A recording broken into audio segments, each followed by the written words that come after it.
share walii godhaame viidiyoo kiyya kana walii dabarsaa. Waan inni mudate isin mudatiin jechuufi wallahi tokkoffaa irratti waan inni mudate biyya Arabaa kana haga dhufee waggaa tokko guutee jira beeytanii. Waggaa guutuu namitti biroo dalagaa ture. Ani nyaata illee hin beeka. Qulqullina illee hin beeka. Ani dalagaa ture. Achi waggaa tokko haga hojjedhu kan amaluma mishaa waliin hojjetaa ture.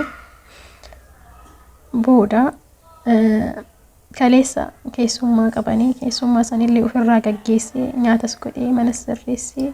Egaa akkuma dhageessanii Micayyoon tanaa dhugaa dubbachuuf yeroo baay'ee mudannoon akkasii ijoollee baay'ee ni mudata. Ashama harka fuunii hordoftoota kabajamtoota taana dibbii as galcha jalatti argamtan jirtu bakka jirtanitti nagaan odeessanii baay'eetu jecha maaltu jira seetanii yeroo kanatti dhugaa dubbachuuf madaamonni yeroo waan akkanaa kana hojjetanii ijoolleen keenya waan beekuu qabdanii Damosaa keessan ji'a fudhadhaa kanas isiniin jedhuuf kanaafi jechuudha. Amma fakkeenya Micayyoon tuni Damoosni ishee baay'inaan waan bira jiruuf garuu eega biiroo ta'ee biirootti erga deebitee isaan irraa sii fuudhu biiroo gaarii yoo ta'ee jechuudha. Kanaaf ijoolleen akkanaa meeshaalee bituu waan akkasii kan osoo waan isheen bariin meeshaalee bitanii obbola teechisuu meeshaa keetillee inshaallah yoo irraas ni fuudhu biiroo gaarii yoo ta'ee jechuudha. Meeshaan keessan biratti hin badu takka gidiramtuun ture ittiin kennitu. Yaa ta'u malee wanti isin beekuu qabdan jireenyi biyya lafaa bu'aa baay'eedha. Gaddas ni qabdi gammachuus ni qabdi. Yaa ta'u malee biiroo taanan gara seeratiin jirta waan ta'eef gara seera qabeessanii irraasii fuudhuu danda'u. Wanti si dhibbisee si boochisu tokkollee hin jiru.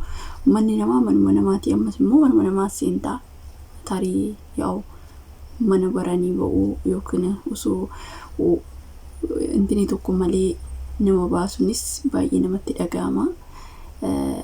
Naa kanaafiyyuu ijoolleen akkana baay'inaan ni jirtu. Damosaa keessanillee dhugaa dubbachuu fi ji'a 9 yookiin immoo ji'oota dheeraaf Damosaa keessanirraa fudhattanii irrumatti qusattu gaafa ta'e akkanatti eenyu isinitti galchuu dandeessi yookiin bakka beektanii sirrii miti. Kanaaf Damosaa keessanillee daftanii ji'aan fudhachuun barbaachisaadha siin jedha.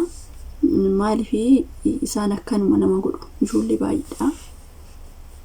Kan akkana godhanii yookiin dhabanii yookiin gaafa Damosaa gaafa qarshii dhabanii yookiin immoo bakka hin jira miti shoorni isaanii shoorni miti haraboon. Kanaafiyyuu ijoolleen akkasii gaafa immoo isaan biyyatti reesin galchuudhaaf tikkeettis ni kutan galuun barbaadan yoo ta'e biiroo keessa yookiin boolee keessa geessanii gaddeebuu dandeessu ko namni sin dhoohu hin jiru. Isin galee namni sin sodaachisu namni sin dhoohu nama qabaatan taanan namatti bilbilatan qabaatanii nama sin fuudhu nama amanamaa hin qabdu taanan achi keessa gaddeebitanii bakka barbaadan yookiin immoo biirootti deebi'u kan warra biiroo keessanii isin jalaa kaase immoo itti bilbilatanii achi keessa deebi'uu hin dandeessu ijoolleen warreen akkanatti akka tasaa sin galchitu jechuudha.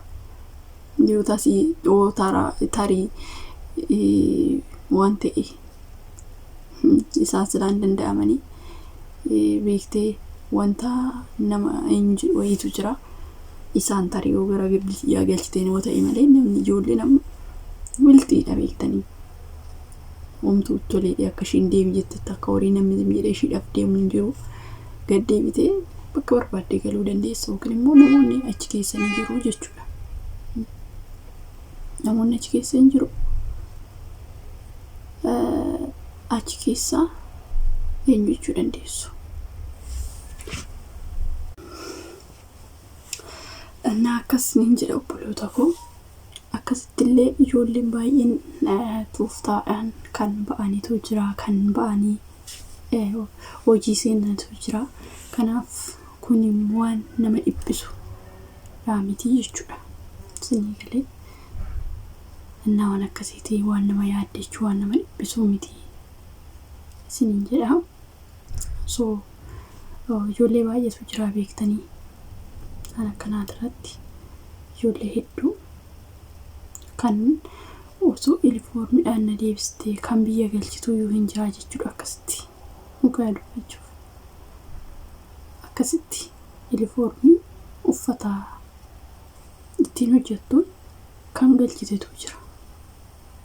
Si biirootti si deebistee gin namoota akkasitti kan galchanitu jira isiniin jechuu barbaadetanii ana wajjiniinuu kan galanii jiru ijoollee baay'eetu jira. Arganuu ija kiyyaan argan jira.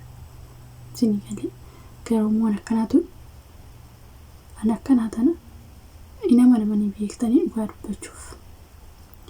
Kanaafuyyuu Damosaa keessan wanta sin barbaachisu bitattanii qabdan akkasuma wanta qarshii baay'eedhaan bitamu tariiwwan akkasii ta'e fakkeenyaaf biraan kaayinaa isiniin jechuu barbaadde beektanii sirrii miti namoonni akkanaa.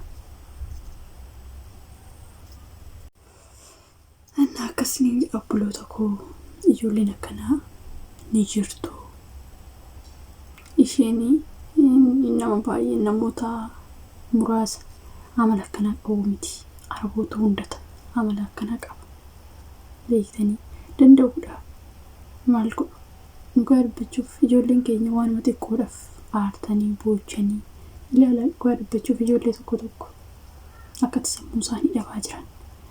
Akkatti baqa daandiratti ba'anii maraachaa jiran sammuun namaa xiqqaadha. Baqa isheen akkana gootee baqa haadha ormaatii alagaadhaa waan barbaadisi gochuu dandeechi garuu ata aartee sammuu kee dhukkubsuu hin qabdu si galee.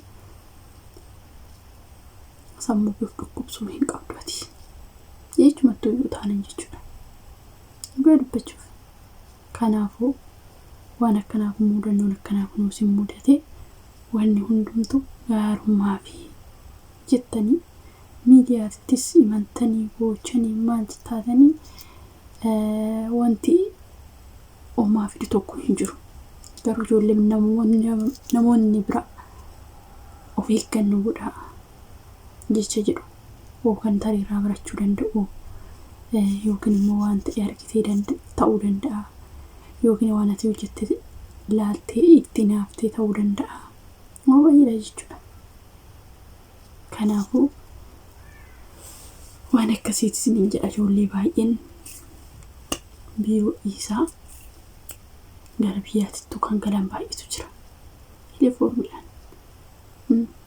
Dhugaa dubbachuuf akkasii waan hundaafuu yoo of eeggannoo godhaa warreen beektanii Damosaa ishee biratti qusattan birrii keessan jajaaniif fudhanne sirriitti of eeggannoo gochuu qabdu jechuudha. Damosaa isheen ji'a 3 ji'a 4 sii kenniti gaafa ta'e ji'a takkaan irraa fudhachuu qabda.